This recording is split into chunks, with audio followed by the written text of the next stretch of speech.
Well, hello everyone. Welcome to Adoration School of Ministry, Daily Devotional. And today we're going to be looking at Psalm 103, verses 1 through 6. Actually, 1 through 5, sorry. But we're going to be looking at the first part of this psalm. And actually, we're going to do three parts to Psalm 103. This psalm starts out, and I'm going to go ahead and read it. It says, "Bless the Lord, O my soul, and all that is within me. Bless his holy name. Bless the Lord, O my soul, and forget not all of his benefits, who forgives all your iniquity, who heals all your diseases, who redeems your life from the pit, who crowns you with steadfast love and mercy, and who satisfies you with good, so that your youth is renewed like the eagles." I love the first part. I love the entire psalm, but I love how David starts out this psalm. And I want to talk about this thing where he is talking to himself, first of all, motivating himself to be animated to give glory to God. And he uses the term bless. Bless the Lord. Bless his holy name. Bless the Lord, O my soul. Now, we understand that all blessings, all of how God expresses grace to us, takes the shape and form of blessing. But then there is this thing, the blessing that I have received, the grace that I've received, which I don't deserve and I haven't merited it, but then it comes and empowers me and enables me not only to be able to bless others, but I am able to resonate back to God, and I'm also able to reciprocate back to God honor and glory and blessing back to him. You know, I love to use this phrase where it says, your children will rise up and call you blessed. And what that means when our children return a blessing that as a father and mother we have given to our children, the blessing that is returned, it simply means that they're recognizing where the source of their blessing came from. And so David is saying, I want to bless the Lord. I want to speak, I want to declare, I want to acknowledge the source of all blessedness that I've experienced. All the goodness, all the generosity, all of the glory and the greatness that God has shared from his heart and hand. I want to acknowledge the source of all blessing, and that blessing is Yahweh. And he's also speaking to himself here. He is motivating himself by talking to himself and saying, you need to acknowledge God. You need to acknowledge the greatness of his character, the greatness of his nature. You need to bless his name, which is acknowledging his goodness and his nature and his character. And I find that many times we need to talk to ourselves. We need to tell ourselves and to give ourselves instruction and tell ourselves what we need to be doing. And so David repeats this, and by repetition, there is revelation, an awakening, a spiritual alertness that he wants to give to his soul about the work of the soul and what it needs to be doing. The soul has been enriched by God. The soul has been blessed by God.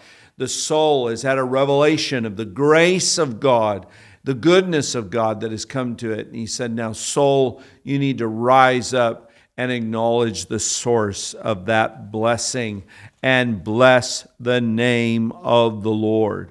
Bless the Lord, O my soul.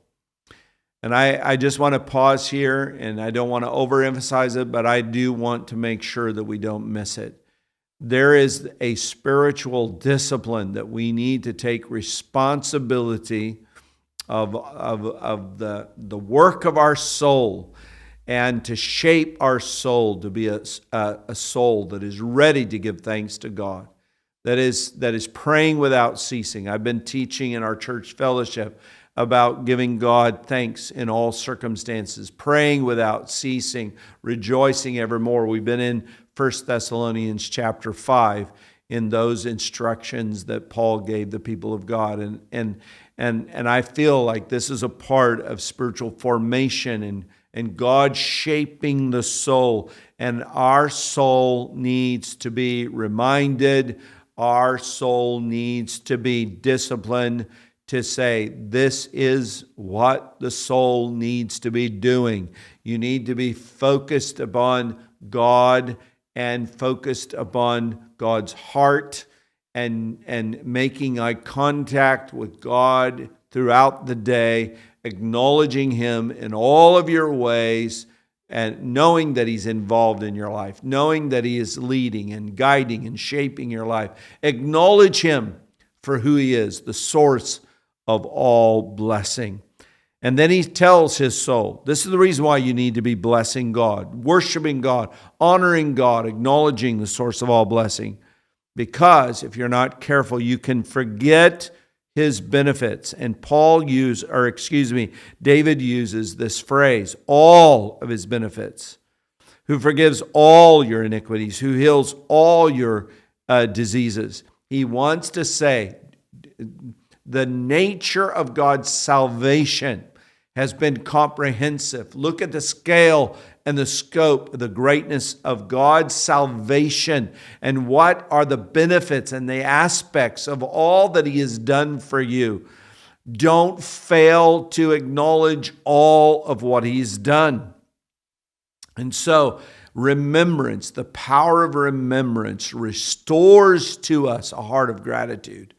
Remembrance and recognition enable and empower a heart of radical gratitude. And he said, don't you forget all the benefits. Don't you forget that He has cleansed you and forgiven you of all your iniquities. Don't misunderstand and limit God, because He's not only forgiven you, He heals all of your diseases. And we see the scale and the scope of salvation. We see the comprehensive nature of it. The fullness of the gospel is a salvation of spirit, soul, and body. And not only ultimate redemption of our body in the resurrection, but God is a healer. And not only does He heal the heart, not only does He heal the soul, but He also restores the body.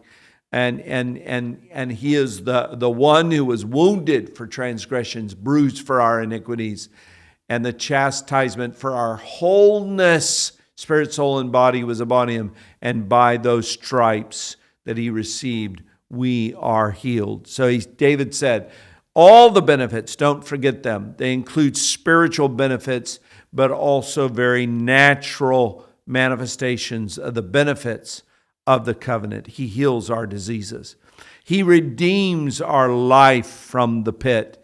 He redeems our life from destruction. In other words, we should have an expectation, putting upon our head the helmet of the hope of salvation, anticipating the intervening grace of God. He redeems our life from destruction. But then not only does He forgive and heal and redeem, but now He bestows, He crowns us with a covenant love, a steadfast love and mercy. And then David said, the result of this steadfast love, the revelation of His covenant love, His loving kindness and His tender mercy, and His healing and forgiving of us, and His restoration and redemption of us, all of the inclusive nature of His benefits. He said, we become satisfied with the goodness of God.